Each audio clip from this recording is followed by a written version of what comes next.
जय माता दी। राधे राधे। आइए सुनते हैं चौथ माता की यह कहानी। चौथ माता की पौराणिक कथा। एक सेठ सेठानी थे। उनके एक बेटा और बहू थे। बहू सबको भोजन करा के फिर स्वयं भोजन करती। एक पड़ोसन ऐसी भी थी जो रोज़ पूछती कि बहू आज क्या बनाया खाया है। बहू कहती ठंडो बासी।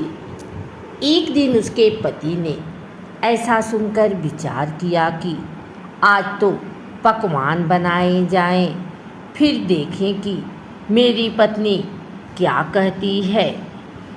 उसने तरह तरह के पकवान बनवाए और घर के सभी लोगों ने एक साथ बैठकर भोजन किया। आज भी पड़ोसन ने पूछा तो बहू ने कहा ठंडो बासी। सेठ के लड़के ने सोचा हो ना हो कोई बात अवश्य है जिससे कि मेरी पत्नी ऐसा कहती है। उसने पत्नी से पूछा तुम रोज ठंडो बासी खाया ऐसा क्यों कहती हो, जबकि आज हम सब ने एक साथ बैठकर कई तरह के पकवान खाए। उसकी पत्नी बोली आप लोग जो खा रहे हैं वह बाप बूढ़ों की कमाई है।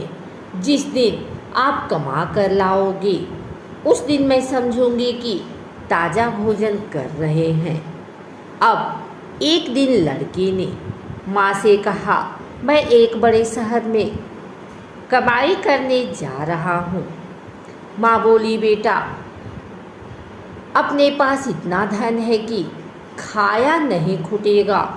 माँ के मना करने पर भी बेटे ने स्वयं कमाने का दृढ़ निश्चय कर लिया और जाते समय पत्नी से कहा मैं जब तक कमाकर बहुत सा धन लेकर ना आऊँ तुम चूल्हे की आग मत बुझने देना। एक दिन चूल्हे की आग बुझ गई तो वह मन ही मन घबराने लगी, कहीं मेरे पति पर संकट तो नहीं आन पड़ा। जल्दी से पड़ोस में से आग लाकर चूल्हे में रख दूं। ऐसा विचार करके पड़ोस में गई। वहाँ पड़ोसन चौथ माता का व्रत पूजन कर रही थी। पड़ोसन ने कहा थोड़ी देर में आकर ले जाना। बहू ने पड़ोसन से पूछा आप यह व्रत क्यों करती हैं, इससे क्या मिलता है। पड़ोसन ने कहा चौथ माता के इस व्रत को करने से अन्न लक्ष्मी मिले और अपनी मनोकामना पूरी हो। अब बहू भी चौथ माता का व्रत करने लगी। दीवार पर चौथ माता बनाई। उस दिन घी गुड़ का चूरमा बनाकर रात्रि को चंद्रमा को अर्घ देकर भोजन करती। ऐसा करते करते बहुत दिन हो गए। चौथ माता ने उस बहू के पति को सपना दिया कि साहूकार का बेटा तू जागी कि सोवे, तेरी पत्नी बहुत याद कर रही है।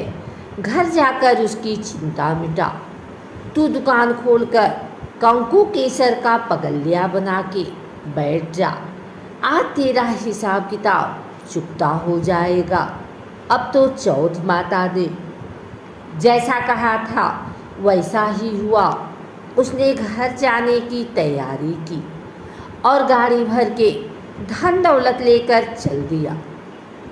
रास्ते में एक बड़ा सा काला नाग फन फैलाए बैठ गया और कहने लगा आज तो मैं तुम्हें डसूंगा, छोड़ूंगा नहीं। आज तेरी आयु पूरी हो गई है। सेठ के लड़के से कहा आज चौथ माता ने मुझे सपना दिया तो मैं पत्नी से मिलने घर जा रहा हूँ। वहाँ मेरी पत्नी बहुत चिंता कर रही है। मैं उससे मिलकर जरूर आऊँगा, तब तुम मुझे डस लेना।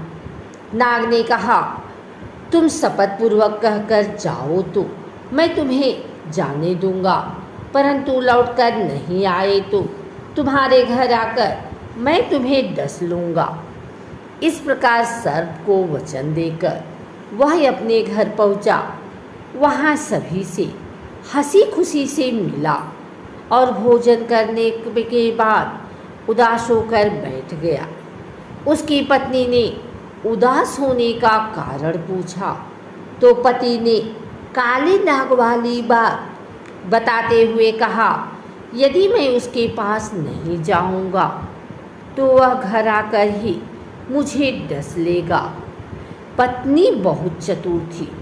उसने कहा कि आप घबराओ नहीं, लेट जाओ, मैं एक उपाय करती हूँ। पत्नी ने कमरे की 7 पीढ़ी धोई। पहली पीढ़ी पर रेत, दूसरी पर इत्र, तीसरी पर गुलाल फूल, चौथी पर कंकु केसर, 5वीं पर लड्डू पेड़ा, 6ठी पर गादी गलीचा और 7वीं पीढ़ी पर दूध का कटोरा भरकर रख दिए। इस प्रकार वह 7 ही पीढ़ी सजाकर बैठ गई। आधी रात होते ही नाग आकर पीढ़ी चढ़ने लगा। पहली पीढ़ी पर रेत में लौट गया और कहने लगा कि सेठ की बहू ने आराम तो बहुत दिया, पर वचनों से बदकर आया हूँ, सो डसूंगा अवश्य ही। इसी प्रकार 7 पीढ़ियों पर नाग आराम करता हुआ और कहता हुआ कि डसूंगा जरूर।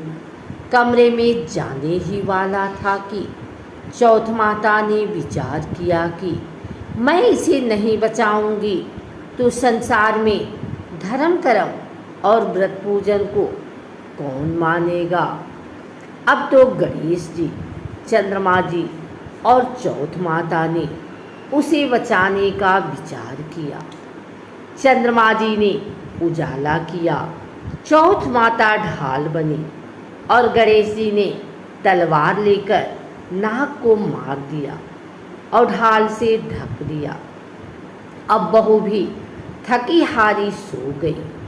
दिन उगा तो लोग बेटे से मिलने आए, परंतु बेटा बहू तो उठे ही नहीं थे। बहुत देर हो गई तो माँ उन्हें उठाने गई। माँ ने 7 पीढ़ियों पर जो कुछ देखा तो बहुत घबराई और बेटा बहू को आवाज़ लगाई। बेटा बहू उठे तो देखा कि एक ढाल तलवार वहाँ पड़ी है। अब ढाल उठाई तो वही काला नाग मरा हुआ पड़ा है। बेटा बहू ने सोचा कि आज तो धर्म कर्म ही आड़े आए, जो भगवान गणेश जी और चौथ माता ने अपनी रक्षा की। हे चौथ माता, आपने जैसे सेठ के बेटे बहू की रक्षा की, वैसी सबकी रक्षा कीजो। बोलो चौथ माता की जय।